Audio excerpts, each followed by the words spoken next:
Assalomu alaykum hurmatli azizlar. Sizlar bilan alif va hamza mavzuyimizni bugun nihoyasiga yetkazamiz va tamarbuta degan darsimizni boshlaymiz. Al-mar'u al-mar'u deganda e'tibor beringlar, hamza portlab chiqishi kerak. Ko'pchilik o'quvchilarimizda yaxshi aytisha olmagan, ya'ni portlatib chiqara olishmagan, ham mahrajini qattiq bosish kerak. Ya'ni halqumning eng quyi qismini qattiqroq bir-biriga tekkizish kerak. Al-mar'u u deganda qattiq chiqishi kerak. Hamza portlovchi harf, portlovchi tovush. Buni yaxshilab mashq qilsak chiqadi. Biroz harakat qilsak, bunaqa qiyin emas, lekin ko'pchilikka qiyinlik qilibdi. Al-mar'u, al-mar'u e'tibor beringlar. Al-mar'u imro'an, imro'an imri'in, imri'in in bo'lib qattiqroq urilishi kerak. Imru'un, imru'un un bo'lganda ham portlashini chiqarishimiz kerak. Imru'un.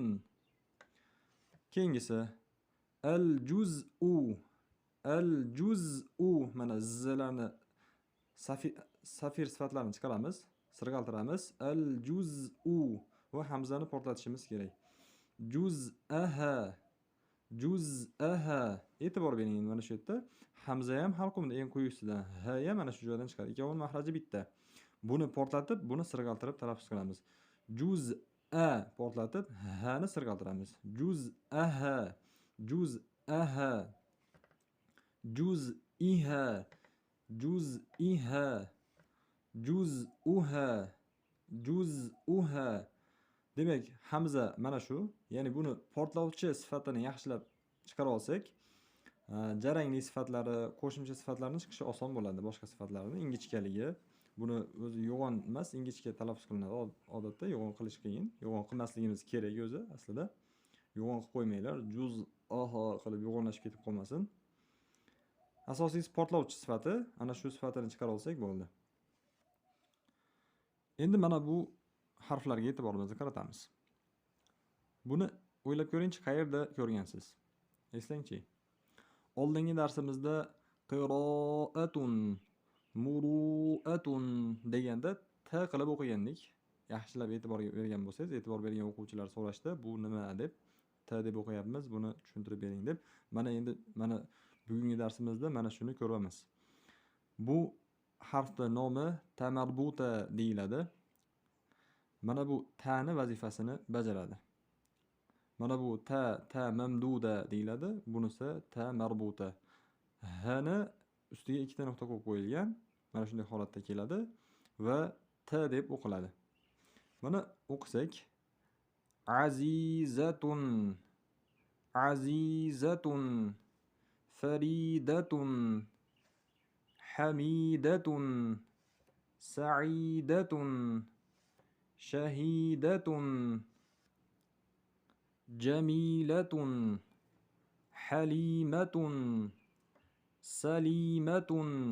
E'tibor bering, qolgan harflarni mahraj sifatlarini yaxshilab chiqargan holatda mana shu tamarbutani ham xuddi t na sifatlarini bergan holatda chiqaramiz. T qilib salimatun va oxirdagi nunlar dog'unalari ham chiqsin.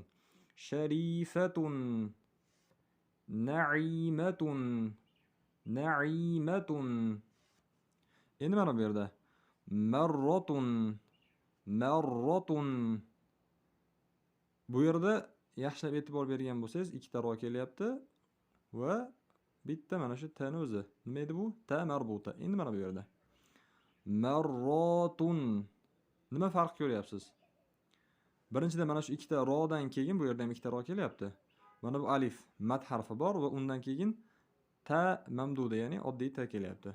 Bu yerda ta marbuta, bu yerda ta mamduda, ya'ni o'zimizda ta. Marratun. Endi keyingisi karratun, karratun. Bu yerda cho'zish yo'q, ya'ni mat harfi yo'q. Mana bu yerda cho'zuvchi alif mat harfi bor. Keyingisi hurratun, hurratun, hurratun, hurratun. Demak, Mana shu ikkala ko'rinishdagina keladi. Faqat so'z oxirida keladi, so'z o'rtalarida kelmaydi. Ta marbuta doim so'z oxirida keladi. Ya'ni xuddi mana shu tanvinlar ham doim so'z oxirida keladi degandek-ku, bu ham so'z oxirida keladi. T deb o'qiladi va agar to'xtatilsa, mana shu yerda to'xtaydigan bo'lsak, h deb o'qiladigan qoidasi ham bor. Ya'ni shuni aziza qilib o'qish qoidasi ham bor. Ya'ni mana shu nuqtalari tushib qoladi, mana shu h ga aylanadi. Aziza. Unda mana bu tepasidagi tanvinlar ham o'qilmaydi. Farida, Hamida, Saida bo'lib h mana bu h ni o'zi nuqtasi yo'q holatdagi h halqumni eng quyi qismidan chiqadigan h ga aylanadi. Xuddi ana shuni sifatlari ana shu mahrajidan ana shu h ni chiqaramiz. Buni keyinroq darsimizda yana ham tushunamiz. Ya'ni keyingi darslarimizda bor xuddi shunaqa qilish. Hozir mana shuni t qilib o'qishni yaxshilab mashq qilsak, h qilib o'qishni keyinroq ko'ramiz yana.